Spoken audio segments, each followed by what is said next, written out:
tal, amigas? ¿Qué tal, amigos? Bienvenidos a un programa más de Conversando con Correa. Esta vez con una referencia para todos los latinoamericanos, una referencia de vida, de compromiso, de convicción, de paz. Me refiero al Premio Nobel de la Paz latinoamericano en 1980, Adolfo Pérez Esquivel. Adolfo, muchas gracias por estar en mi programa. Bien, gracias que podamos compartir, volver a encontrarnos. Es importante que podamos dialogar. Gracias.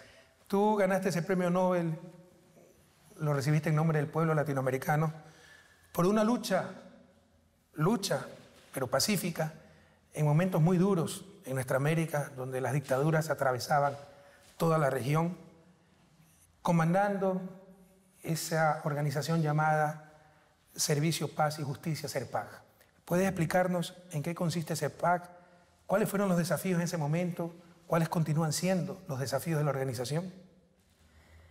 En América Latina se implanta en la década del 70 y antes del 60 la dictadura militares. En Brasil en el año 64, pero después se va extendiendo la de Pinochet en el 73, en Argentina en el 76, pero antes veníamos trabajando de la década del 60 desde México y tratando de ver los grupos y movimientos cristianos a nivel ecuménico, no violentos, que acompañaban o eran parte de luchas sociales como los movimientos indígenas, los movimientos sindicales, culturales, los favelados, la gente que vivía en los lugares más pobres, como ellos tenían que ser protagonistas y constructores de su propia vida y su propia historia. Así fuimos caminando, no la pasamos bien. Yo fui encarcelado en Brasil, después expulsado del Ecuador, también. Cuando tuvieron la reunión en Riobamba. Cuando estamos en Riobamba, la reunión de los obispos. Fui expulsado de Chile, de Paraguay, de Uruguay. Así que soy más o menos un preso internacional. Pero fue importante este impulso que dimos. Bueno, en ese momento la Iglesia Católica, y también las iglesias evangélicas, tenían un objetivo que era la teología de la liberación. La raíz nuestra está ahí. La teología, el Evangelio es liberador, si no, no estamos hablando del Evangelio. Es otra cosa, ¿no? Y esto lo hicimos carne, lo vivimos, lo trabajamos en la favela, en la Villa Miseria, en las callampas, en los tugurios. Siempre digo que la pobreza cambia de nombre en cada país, pero en todos lados tiene el mismo rostro. Este es el inicio del Servicio Paz y Justicia. Precisamente te iba a decir aquello, que tiene inspiración cristiana y más concretamente en la teología de la liberación. América Latina es el continente más cristiano del mundo y sin embargo es el más desigual del planeta. ¿Cómo explicar esa contradicción?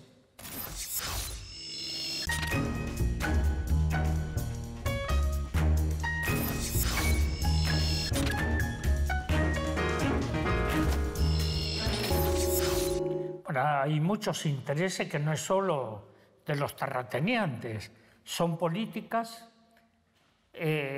continentales que se implantan, como fueron las dictaduras militares. No es que los militares se volvieron locos de golpe, no, tenían un proyecto para el continente a través de la doctrina de la seguridad nacional.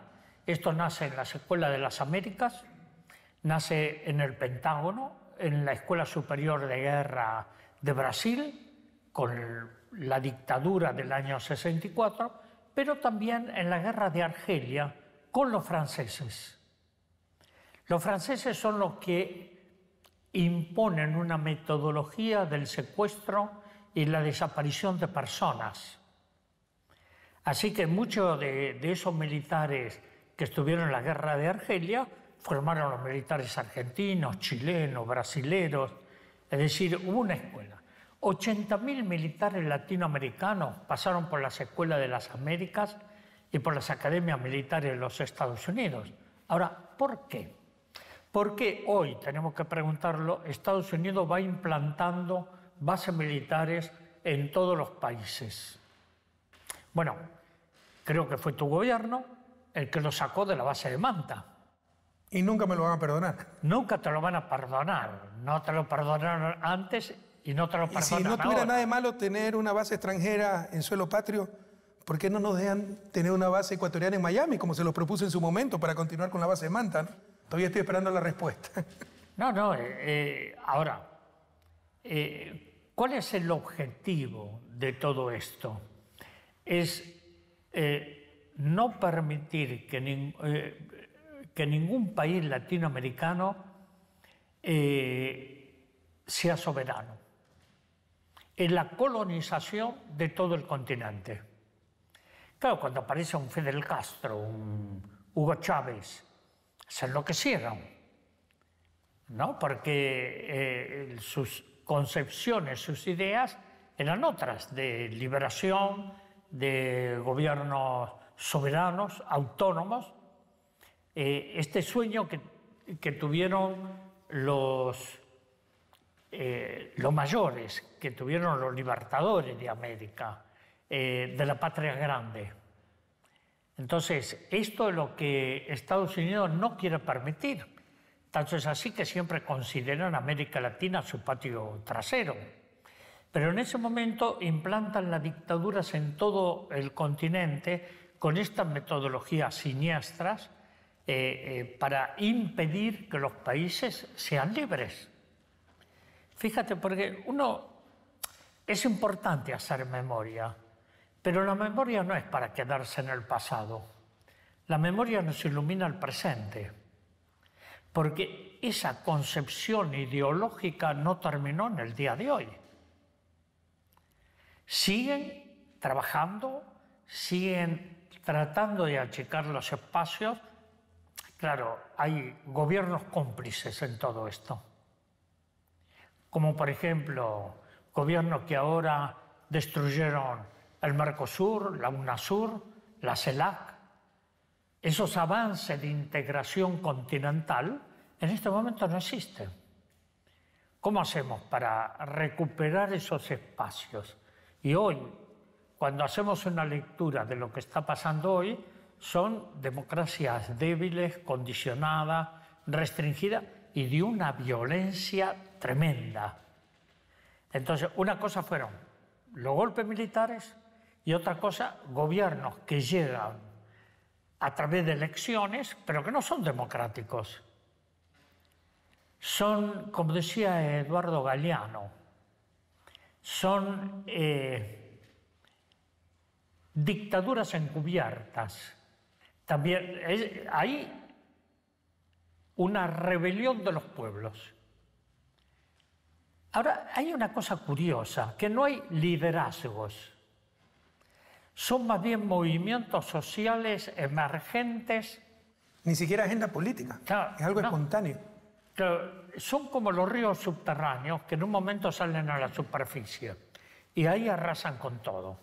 Por ejemplo, hoy tenemos un movimiento de mujeres muy importante en América Latina. Movimiento de los pueblos originarios. El caso de Colombia. Es la rebelión de los pueblos y los pueblos dicen basta. Con un alto costo en vida, pero también con una fuerza y una necesidad de transformación de la situación que hoy están viviendo esos pueblos. Nuestros pueblos son pacientes, pero no ausentes. Y lamentablemente tienen una mala concepción de la democracia. Creen que la democracia es delegar el poder a alguien para que haga algo bueno. Claro. Lo que pasó en Ecuador, por ejemplo, sería inconcebible en Europa que gane un proyecto político, se lo tira al tacho de la basura y se adopte exactamente el proyecto opositor. Pero nuestros pueblos aceptan eso porque ellos creen que es delegar el poder para hacer algo bueno. Pero la paciencia tiene su límite y cuando ven que no hay nada bueno, que están peor, pues se rebelan y nacen, brotan, como tú lo has dicho, como esos ríos subterráneos.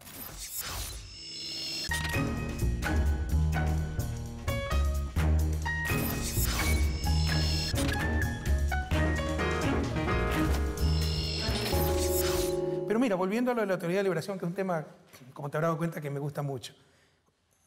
las críticas eran precisamente que se había alejado del Evangelio, había tomado categorías marxistas. ¿Qué opinas al respecto? Creo que no hay que desechar el marxismo. Hay que ver aquellas cosas que sirven, porque el análisis de Marx de la sociedad es importante. Pero esto no significa que los teólogos hayan tomado el marxista y se vuelvan marxistas. En la lucha de clases, La lucha en la no violencia. Claro, pero son formas, son miradas, no quiere decir que van a tomar las armas. No, se puede luchar de otra forma. Tú lo has demostrado. No, se puede luchar como hizo un Luther King, un Mahatma Gandhi, un Alder Cámara, el movimiento Los Sin Tierra, los movimientos campesinos. Las luchas aquí en Argentina de los derechos humanos contra la dictadura fue una lucha no violenta. No es que necesitamos armas para combatir la dictadura. No, Gandhi decía algo muy interesante. Si seguimos con el ojo por ojo, todos terminaremos ciegos. Tú buscas la paz. ¿Me puedes definir la paz? ¿Para ti qué es? Sí. Primero, la paz no es la ausencia del conflicto. La paz es una dinámica permanente de relación entre las personas y los pueblos. Es cómo nos comunicamos, cómo nos respetamos, ¿no? Benito Juárez decía, la paz comienza por el respeto ajeno, ¿no? Y la paz no es pasividad, no hay cosa más contraria a la paz que la pasividad. Yo pienso la paz siempre como una dinámica de relaciones humanas y también una dinámica del ser humano en relación a la madre tierra. Tú también siempre hablas de democracia. ¿Qué es para ti la democracia? Has criticado mucho las democracias formales latinoamericanas, críticas en las que coincido. Te pregunto para el público. Bueno, esta democracia formal es donde el pueblo delega todo el poder en quienes nos gobierna, está agotada. Está agotada totalmente. Yo creo que para mí la democracia significa derecho e igualdad para todos y todas. Es eso. Y no se regala la democracia se construye. No es que se llega a un gobierno y ya tenemos la democracia porque se votó. No, la democracia es una construcción colectiva del pueblo, de participación, de acción. Tal vez habría que encontrar alguna forma de esa participación a través de los consejos de los pueblos, que puedan aportar, que puedan opinar, que puedan acompañar y no simplemente hacer una crítica al gobierno de turno, ¿no? Yo estoy de acuerdo contigo, ¿no? El avance tecnológico está cambiando el sistema económico. Se habla de un postcapitalismo, el capitalismo cognitivo, que ya incluso sería difícil llamarlo capitalismo, ¿no? Los software de libre acceso, Wikipedia, que es construida por miles de ciudadanos que aportan, ¿no? Que contribuyen a crear esa enciclopedia virtual. Y tenemos prácticamente la misma democracia representativa que hace más de 2 siglos. Tiene que haber democracia. Hoy hay los medios tecnológicos para consultarle más seguido al pueblo, para mayor participación. Debemos ir a una democracia mucho más participativa.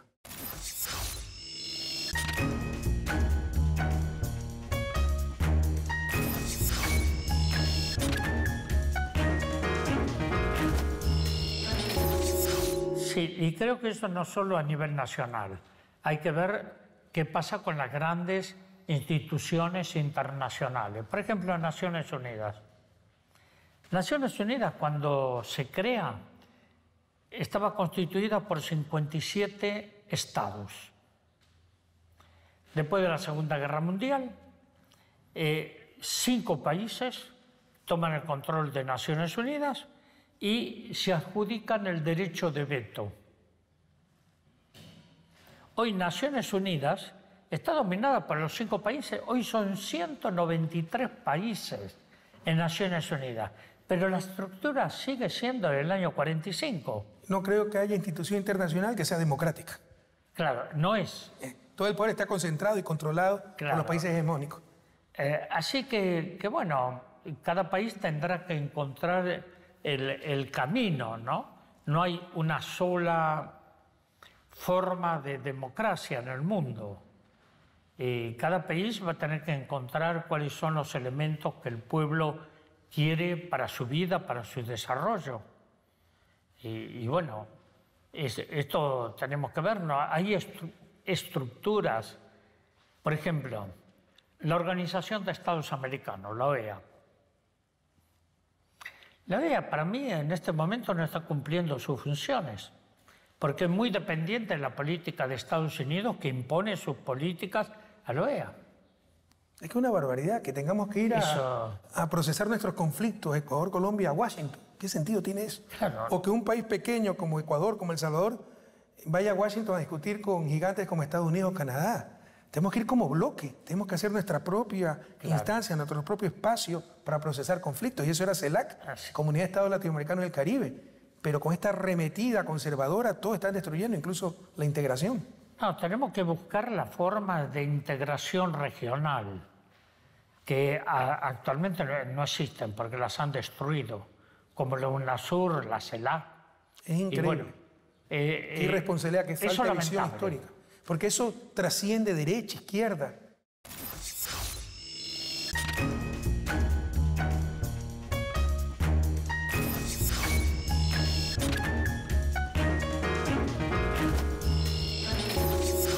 Bueno, pero esto no es casual. Eso son políticas impuestas para evitar la unidad regional. Pero Adolfo, si siempre le echamos la culpa a los demás, el mal de la película pero siempre es Estados tiene que ver Unidos. con los gobiernos. ¿Vamos a resolver nuestros problemas? Sí, tiene que ver con los gobiernos existentes. Pero esos gobiernos existentes no están al servicio del pueblo, están al servicio de los grandes intereses. ¿Pero quién los eligió? Económicos. Claro, hay que... ¿Los Estados Unidos o el pueblo? Sí, no es el pueblo. El pueblo somos nosotros, somos parte del pueblo. Pero votaron por... Macri ganó Claro. democráticamente. Ahora, claro, pero Macri no era un hombre que tenía en cuenta al pueblo. Tenía en cuenta los intereses. Pero tuvo el voto popular. Claro. Ahora, mira, sin formación e información no existe democracia. Y no tenemos esa capacidad crítica, esa formación, porque se ha negado la educación para todos. Y no tenemos información, tenemos manipulación por parte de los medios de comunicación. Entonces es muy difícil hablar de una verdadera democracia en esas condiciones. Sí. Por eso te decía que para mí la democracia son espacios a construir. Tu lucha Es un desafío. en la primera parte de tu vida, cuando ganaste el Nobel, se desarrolló en el marco de la Guerra Fría, las dictaduras, Stroessner, de los años 50, 64 Brasil, 72 Ecuador, 73 Pinochet. De 10 países latinos de Sudamérica, 8 tuvieron dictaduras, solo se salvaron Colombia y Venezuela. Y obviamente eso no es casualidad, es una estrategia regional y que viene de afuera, en eso estamos claros. Y el Plan Cóndor y desaparecidos. Pero, bueno, cayó el muro de Berlín, pasamos de un mundo bipolar a un mundo unipolar. Yo creo que América Latina perdió con eso. Perdimos importancia estratégica, obtuvimos más indiferencia. Sin embargo, vemos una nueva arremetida conservadora, vemos desestabilización ahora de gobiernos progresistas, vemos el golpe de Estado en Bolivia. ¿Qué está pasando? ¿Qué está volviendo a pasar? Son ciclos. También hay que asumir los errores cometidos y hay que comenzar a tener otra mirada de lo que está pasando en el mundo y lo que pasa en nuestros países. Cuando aquí en Argentina, un país riquísimo, productor de alimentos, hoy hay gente que está pasando hambre. Increíble. Eso es muy difícil de creer. Entonces, no es un solo hecho. Tenemos que pensar también desde... yo estuve 2 veces con Lula. ¿No? Hay un ataque muy grande en todos los países a que esto llamamos el lawfare, la guerra judicial, porque también pasa en tu país, pasa con tu persona. Y nuevamente una estrategia regional. No es casualidad que pase en Brasil, en Bolivia, claro, en Argentina, en Ecuador. Y abren causas como el Lava Jato en Brasil contra Lula, Pero fíjate, hay antecedentes. El golpe de Estado en Honduras contra Manuel Zelaya fue un golpe, una experiencia piloto, parlamentario y jurídica. Después contra Fernando Lugo, en Paraguay. Después contra Dilma Rousseff. Pero el golpe contra Dilma Rousseff es para sacar del medio a Lula y generarle causas a Lula. Lula me decía, cada vez que se cae una causa, me arman otra. El caso de Ecuador. ¿No? ¿Cuántas causas habría? Yo me levanto cada día a ver qué nueva causa me han puesto. Bueno, eso tiene que ver con la lawfare. Cuidado, esto nace también en Washington. No es que esto se salió en América Latina. Claramente una estrategia regional. No hay casualidades en esto, ¿no? Así es. Hay políticas que se van imponiendo, es el trabajo que hay de someter el poder judicial al poder político. El golpe de Estado en Bolivia, después de los avances que logró Evo en Bolivia, hoy los están destruyendo totalmente.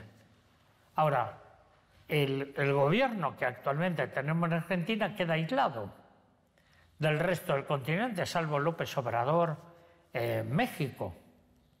Pero después tenemos prácticamente todo el continente con gobiernos de derecha que no buscan la integración continental, sino la disolución y el sometimiento.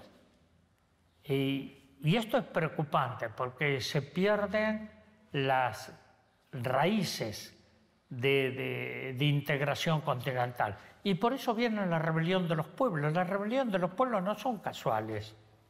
Nace de las bases, nace o sea, ya basta con esto. Pero si tuviéramos un sistema interamericano que funcionara, no hubiese ocurrido lo del golpe de Estado en Bolivia, no hubiera sido reconocido ese gobierno de facto, evidentemente de facto. No ocurrirían los atentados a los derechos humanos con el lawfare contra Lula da Silva, Cristina, Evo y tantos otros. Pero tenemos, yo sé que ustedes los argentinos están muy agradecidos con la Comisión Interamericana de Derechos Humanos porque tuvo un rol muy importante en la época de la dictadura, los desaparecidos, los torturados, pero esa comisión tiene sede en Washington y es financiada prácticamente en su totalidad por Washington y países extrarregionales. Y Washington ni siquiera ha ratificado el Pacto de San José, base del sistema interamericano. En otras palabras, pagan Estados Unidos como... sin haber ratificado el pacto, países extrarregionales, europeos, asiáticos, incluso fundaciones privadas, pagan para controlar a otros. Sí. ¿No se necesita una reforma?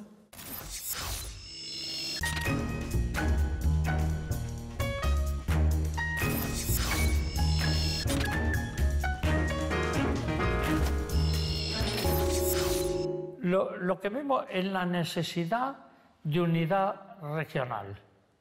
Esto es fundamental, porque ningún país solo va a salir de este pozo.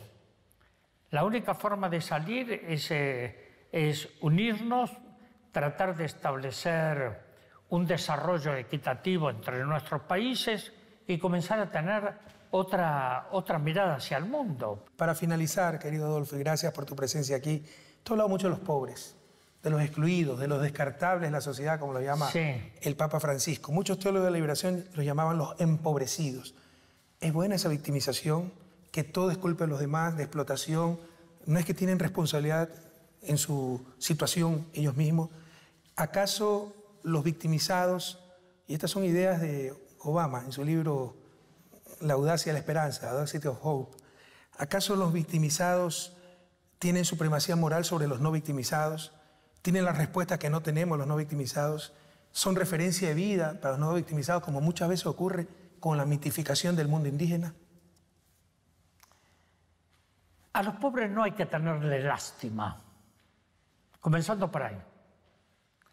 Con los pobres tenemos que desarrollar la solidaridad. Eso que le llaman los descartables.